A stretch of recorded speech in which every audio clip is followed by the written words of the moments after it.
Let's have a look at the two crews in today's final. South Kilkeel Gold, the Bowman, Campbell Flower, Justin Lowry, Elton Mackay, Nathan Perry, and swept by the very experienced Chris Fleming, who did such a great job in the heats.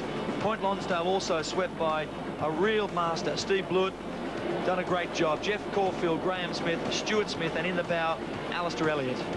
There's the start now, the final of the Uncle Toby Surfboat Challenge here from Portsea Beat. Spectacular conditions. This will be a sensational final. Up on the right-hand side of the screen, you can see that the Point Lonsdale crew, that might look a bit odd, but let me tell you, there is a long way to go in this race.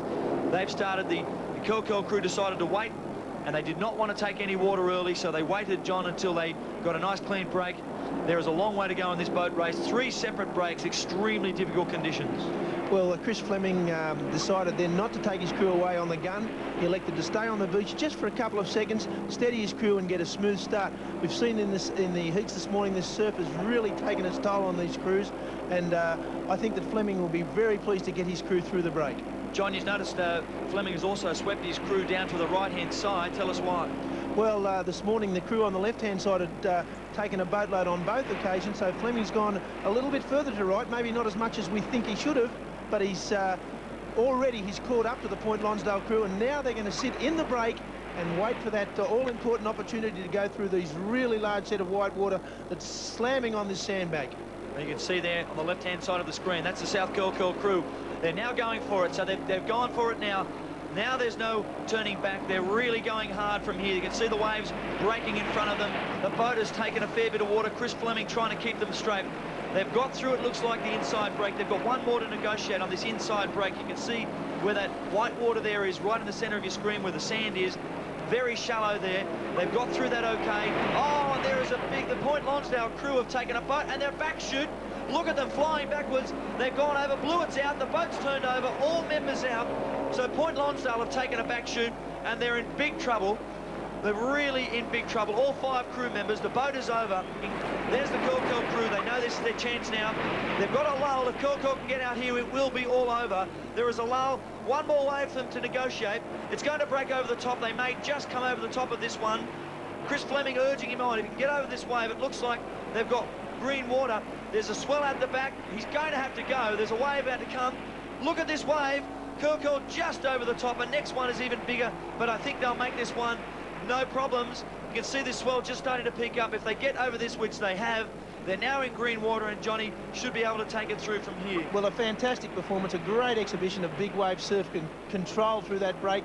Fleming showed us what he could do at freshwater by cracking that great big wave in the semi-final. He's done it again today, and Point Lonsdale, well, they're in all sorts of trouble, and I think that it'll be a matter of survival in and out through the break for Kilkeel to take this final. Great performance, and Fleming has really done a great job here today with his crew. Let's have a look at that on replay. That was a wave that took them in a back chute. They rode into this wave. You can see them. That's the crew there now. Look at it, completely covered them. And then they're in a back chute. Steve Blewett holding that sweep oar out of the water, but they're flying backwards. The back of the boat's dug right in, and over they go.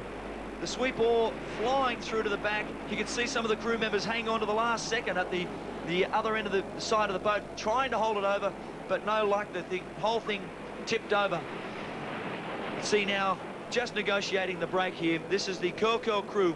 They've just got to turn these 2 boys, come in now. Johnny, I would have thought they will take no chances on any of these waves coming in. You would think that they would take it easy, wait for a lull and perhaps look for a smaller wave coming in. I think it would be silly to the thought of maybe taking a bigger wave on the way in. Well, survival's the name of the game here today. This surf is really quite treacherous. I've seen these surfboat crews. They're made of stern stuff, these fellas, and some of them would like to crack one of these waves just to tell the story. They believe that there's 5 people in the surfboat crew because they need to have 5 to tell the tale. Well, once they've turned this outside mark, you can see now what they're doing is stopping and bailing out the water. The reason for that is because if they take a wave and there is water in the boat, when they come down the wave with the nose down, the water pushes through to the front of the boat, and it actually forces the nose to go under. So they've got to get rid of that water. You can see the second stroke getting rid of that water. The electric pumps have basically stopped working earlier today, John, with all the accidents we had earlier, so they're doing it by hand. They'll come into the wave area. Once they've turned the outside marks, they don't actually have to finish with the boat. So if they go under, they just have to have a crew member get to the finish line. So the South Kilkeel Gold crew now coming into the wave area. There's a lull. You can see Chris Fleming looking behind him. There's a wave, a little wave behind. Small compared to some of the big sets today, but it still will give him a little bit of a problem. He's going to have to hold this straight. You can see the crew members have trailed oars and are moving to the back of the boat. This is probably not the hard part of the wave. It'll be when they get into the middle section where it'll be more difficult. Chris Fleming really holding them beautifully. You can see the stroke also helping him hold that sweep oar straight. The oar there at the back of the boat, that's the thing that's going to keep them straight. Now coming into the middle section where the more shallow water is. There's not been a crew that's got through here all day, and Chris Fleming looks like he's going to be able to hold this one right through to the beach. So he really has put on a wonderful big wave performance today as Chris Fleming and his crew from South Curl. They got out beautifully in the heats, and they've also been able to do it in the final. Timing to perfection all day. Crew members now moving back to the front of the boat. Looks like they will hold this one. They're coming now into the channel. Look how long they've been on this wave. That gives you an indication of just how far these waves are breaking out. They've been on this wave for something like 30 seconds or longer. 3 breaks. Now they're coming right through onto the water's edge. They've held this wave right through to the sand. Absolutely stupendous piece of surfing from Chris Fleming and the South Curl Gold crew. 1 crew member now out of the boat and up to the finish line. And that will be it for South Curl Gold. They want to make sure the boat is secured, get their boat up on the beach. Even the shorter is difficult. But South Curl Gold have won the final